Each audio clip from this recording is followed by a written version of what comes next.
नमस्ते, मैं डॉक्टर निर्मला। आज संशय की एक रात खंड काव्य जो राजस्थान विश्वविद्यालय के बीए तृतीय वर्ष में लगा हुआ है, उसके बारे में पढ़ेंगे।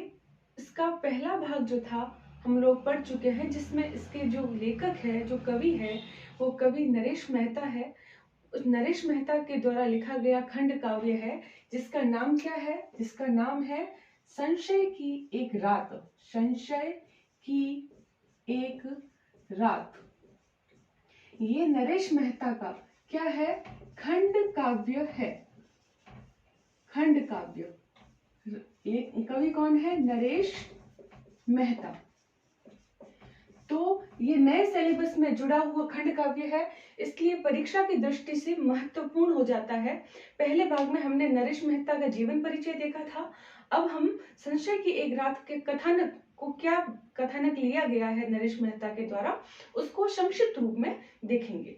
हम क्या देखते हैं कि नरेश मेहता जो ये खंड काव्य लिख रहे हैं, इस खंड काव्य में इन्होंने क्या किया है? एक पौराणिक आख्यान क्या लिया है? पौराणिक आख्यान कहते हुए, आख्यान के द्वारा इन्होंने क्या किया? समकालीन जो परिवेश था, उस समकालीन परिवेश में क्या किया है? हमें आधुनिक बोध करवाने का प्रयास किया है। समकालीन पौराणिक आख्यान क्या है? राम कथा। उन्होंने पौराणिक जो कथा उठाई है वो राम कथा उठाई है, और वो जो राम कथा है, उस राम कथा में भी एक घटना को उठाया है। चूंकि खंड काव्य की बात कर रहे हैं, सबसे पहले आपको छोटी बात ये पता होनी चाहिए कि खंड काव्य और महाकाव्य, इनमें क्या अंतर है। तो खंड काव्य और महाकाव्य में ये अंतर होता है कि कोई व्यक्ति है, व्यक्ति विशेष, उसके जीवन की जो समग्र घटनाएं हैं, उस घटनाओं से प्रभावित होकर उसके संपूर्ण जीवन को जिस काव्य में प्रस्तुत किया जाता है, जिसके माध्यम से प्रस्तुत किया जाता है, उस रचना को क्या कहते हैं? महाकाव्य कहते हैं। जैसे श्री राम का रामचरितमानस है, उसमें श्री राम के जन्म से लेके उनके अंतिम समय तक की संपूर्ण घटनाओं का चित्रण किया गया है।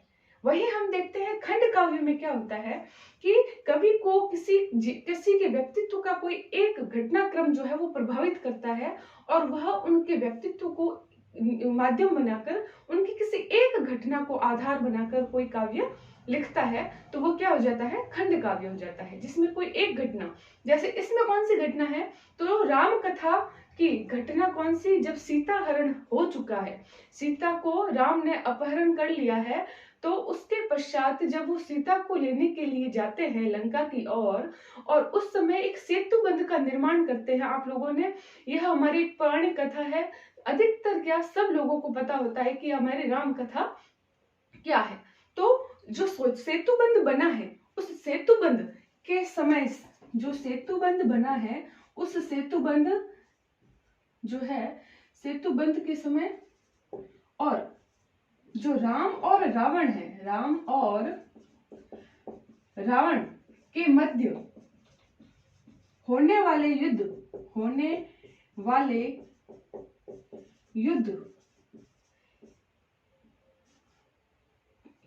जो युद्ध है, उस होने वाले युद्ध के पूर्व की रात का चित्रण जो है इस संशय की एक रात में किया गया है। राम कथा में जो सेतु बंध निर्माण हुआ था, जिसके ऊपर से जाकर लंका में रावण के साथ युद्ध होना था, तो उस युद्ध में जाने से पहले सेतु बंध का निर्माण पूर्ण हो चुका है, और उस समय जब रात के समय है, और उस रात के समय में जो श्री राम है, वो श्री राम के मन में कुछ विचार उत्पन्न होते हैं।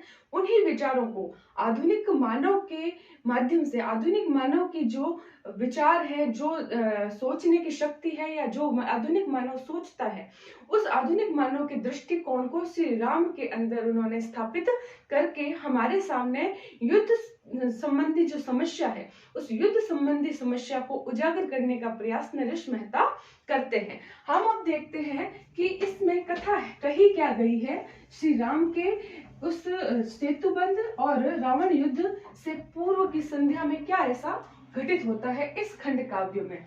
पहले तो ये जो खंड काव्य या महाकाव्य जो होते हैं ये सर्गबद्ध होते हैं, इसके अंदर खंड होते हैं, सर्गों के माध्यम से इसके अंदर जो है रचना की गई है। हम देखते हैं इस खंड काव्य में कितने सर्ग हैं, 4 सर्ग है या फिर 4 खंड है। ठीक है, पहला जो खंड है वो पहले खंड का क्या नाम है, इसके पहले खंड का नाम है सांझ का विस्तार और सांझ का विस्तार और बालू तट। बालू तट हम देखते हैं कि जैसे इस काव्य की शुरुआत होती है तो नरेश मेहता बताते हैं कि सांझ का विस्तार हो रहा है, और जो सांझ के विस्तार में हम देखते हैं जो समुद्र के किनारे जो बालू तट है, उस बालू तट पर श्री राम जो है वो बड़ी ही चिंता मग्न अवस्था में, उदास अवस्था में जो है वो बालू तट पर टहल रहे हैं। और उस टहलने की चिंता पर स्थिति को देखकर उनके जो भाई लक्ष्मण है, उन लक्ष्मण को श्री राम की माथे पर ये चिंता रेखाएं जो है वो कतई पसंद नहीं है। वो बिल्कुल नहीं चाहते कि श्री राम इस तरीके से संशयग्रस्त रहे या फिर परेशान रहे, इसलिए वे श्री राम से वार्तालाप करते हैं और बात करते हैं कि आपको श्री राम को पूछते हैं कि आप इस अवस्था में, इस परेशानी में क्यों घूम रहे हैं। हम देखते हैं श्री राम की स्थिति यहाँ पर नरेश मेहता उस द्वीप के भांति बताते हैं, जिस प्रकार एक द्वीप जो होता है वो समुद्र की लहरों और ज्वारों के बीच में घिरा रहता है, वैसे ही यहाँ पर श्री राम के उस संशय की पूर्व अवस्था की भूमिका बनती हुई से हमें दिखाई देती है कि इसमें श्री राम जो है कई चिंताओं से, परेशानियों से घिरे हुए हैं और उस परेशानी का कारण वो स्वयं को मानते हैं। वो कहते हैं इसमें कि मैं काश उस स्वर्ण मृग के पीछे नहीं गया होता तो पीछे रावण सीता हरण नहीं करता। अतः वो खुद को जो है वो सीता के हरण का कारण मानते हैं, और इस बीच उनको अपने जनक, बंधु बांधव और परिवार जनों की याद आती है, और उनकी याद में वो खुद को क्या मानते हैं, कुल विनाश का कारण मानते हैं। अब वो चाहते हैं कि मैं कुल विनाश का कारण तो बन चुका हूँ, लेकिन मैं जन विनाश का कारण नहीं बनना चाहता। तो श्री राम को लक्ष्मण पूछते हैं कि आप चिंतित क्यों हैं। तब श्री राम कहते हैं कि ये जो हम विजय प्राप्त करने के लिए जा रहे हैं, यह एक मेरी व्यक्तिगत समस्या है। मैं इस व्यक्तिगत समस्या को सार्वजनिक समस्या या ऐतिहासिक समस्या नहीं बनाना चाहता। क्या यह ऐसी समस्या बनाना उचित है?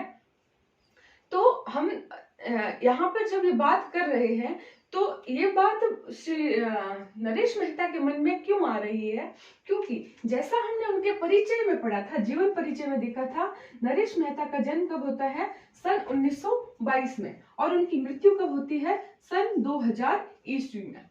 सन 1922-2000 ईस्वी के मध्य हम देखते हैं सन 1939 से 45 के बीच कौन सा युद्ध होता है, द्वितीय विश्व युद्ध होता है।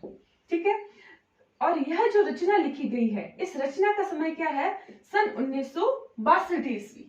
सन 1962 में जैसा आपको कुछ ज्ञात होगा, हम कुछ इतिहास की घटनाएं आपने पढ़ रखी होगी। सन 1922 में हम देखते हैं हमारे यहाँ पर भारत चीन युद्ध जो था वो हो रहा था। भारत चीन युद्ध और भारत पाक युद्ध की विभीषिका जो है वो भारत देश और हमारे विश्व में कई देश जो है इसके अंदर लगे हुए थे। और जैसे कि इनका जन्म 1922 में हुआ, तो इससे कुछ वर्ष पूर्व ही सन 1914 से सन 1918 में कौन सा, फर्स्ट वर्ल्ड वार, प्रथम विश्व युद्ध जो है वो होता है। तो प्रथम विश्व युद्ध और द्वितीय विश्व युद्ध, भारत पाक और भारत चीन, ये तीनों चारों स्थितियां जो थी वह एक नरेश मेहता को युद्ध के प्रति जो यह व्यापक जो समस्या थी, यह व्यापक स्तर की समस्या जो है वो नरेश मेहता के खुद के अनुभव की समस्या थी। उन्होंने अपने जीवन काल में इस युद्ध की विभीषिका को महसूस किया था, अनुभव किया था। तो उनके उसी अनुभव का परिणाम जो है हम देखते हैं कि वे इस खंड काव्य में उस चिंतित मनुष्य की, उस मानवीय हनन की, उस नरसंहार के परिणाम की चिंतित अवस्था में श्री राम को बताते हैं और हमें संदेश देना चाहते हैं कि क्या हमें अधर्म, असत्यता, अपराध को मिटाने के लिए युद्ध करना ही अनिवार्य है? क्या युद्ध के पश्चात शांति कायम हो सकी है या नहीं हो सकी है? उस प्रश्न को इस काव्य में अंत तक जो है वो नरेश मेहता छोड़कर जाते हैं।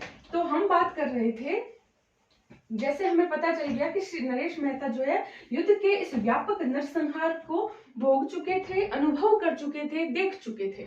तो उसके परिणाम जो होते हैं युद्ध के, वो अन्य जनता बाद में भोगती है। जैसे आज भी द्वितीय विश्व युद्ध के बाद में जो हिरोशिमा और नागासाकी पर परमाणु बम गिराए गए थे, तो वहां के आज भी जनता लूली लंगड़ी पैदा होती है।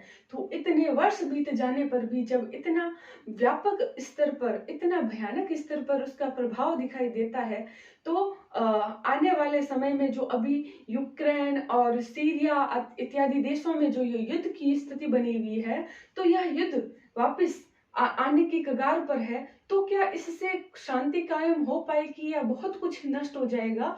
तो यह प्रश्न जो है इस रचना को और भी ज्यादा क्या करता है, प्रासंगिक करता है कि आज भी यह प्रश्न मनुष्य के मन में बना हुआ है। तो सांझ के विस्तार में हम देखते हैं कि सांझ का विस्तार, शाम का समय होता जा रहा है, राम जो है वो बालू तट पर टहल रहे हैं, चिंतित हैं। लक्ष्मण उनसे प्रश्न करते हैं, आप इतने चिंतित और संशय में क्यों हैं? तो वे अपनी स्थिति बताते हैं और खुद को उसका कारण मानते हैं। तो लक्ष्मण जो है उनको यह संदेश देते हैं, यह बताते हैं कि आप जो है अपने मैं जो हूँ अंधेरे को भी चीर कर, चाहे उसका परिणाम कुछ भी हो, मैं अपने कर्म को करना ज्यादा उचित समझता हूँ और मैं इस कर्म को करते हुए उसका परिणाम नहीं देखता। मैं अधर्म, असत्य और जो अपराध है उसके विरुद्ध लड़ाई करूंगा, युद्ध करूंगा और उसका परिणाम चाहे कुछ भी हो, हमें हमारे कर्म पर जो है वो ध्यान आकर्षित करना चाहिए। श्री राम पर लक्ष्मण की ये कोई बातें जो है वो असर नहीं करती है। उनके मन में यह संशय फिर भी बना है कि क्या युद्ध के पश्चात शांति स्थापित होगी? क्या युद्ध जो मेरा व्यक्तिगत युद्ध है, जो व्यक्तिगत मेरी ये समस्या है, क्या वो सार्वजनिक समस्या होनी चाहिए? ये दो मोटे और विशिष्ट प्रश्न जो है वो श्री राम के मन में इस प्रथम खंड में भूमिका के रूप में दिखाई देते हैं कि यहाँ पर संशय की एक भूमिका जो है वो नरेश मेहता ने श्री राम के मन में बनाई है।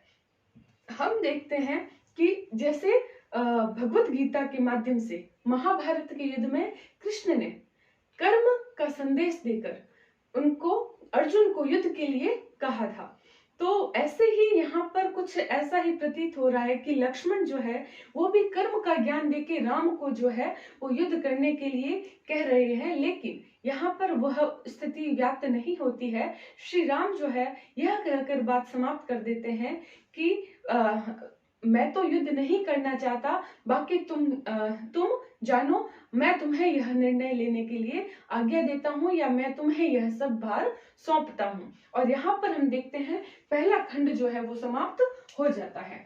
दूसरा खंड जो है उसका नाम क्या है? वर्षा भीगा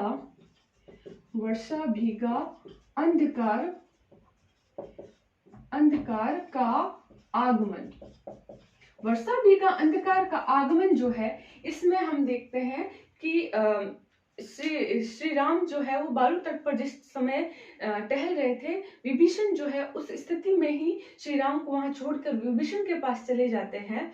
तो पीछे देखते हैं कि सेतु बंद जो बना है, सेतु बंद यानी कि उस पुल का निर्माण हो चुका है और उस पुल के पीछे किसी को एक छाया सी दिखाई देती है और वो श्री राम के पास आकर कहते हैं कि उसके पीछे एक ऐसी छाया है जो मायावी छाया है, उसके ऊपर हमने कई मंत्र बाणों का प्रयोग किया लेकिन उससे उस पर कुछ प्रभाव नहीं हो रहा है। तो उस बुद्धि को, उस समस्या को सुलझाने के लिए श्री राम जब वहां पहुंचते हैं तो हम देखते हैं कि एक छाया दिखाई दे रही है और उस छाया के हाथ पर एक पक्षी है। वह पक्षी और कोई नहीं, जटायु पक्षी है।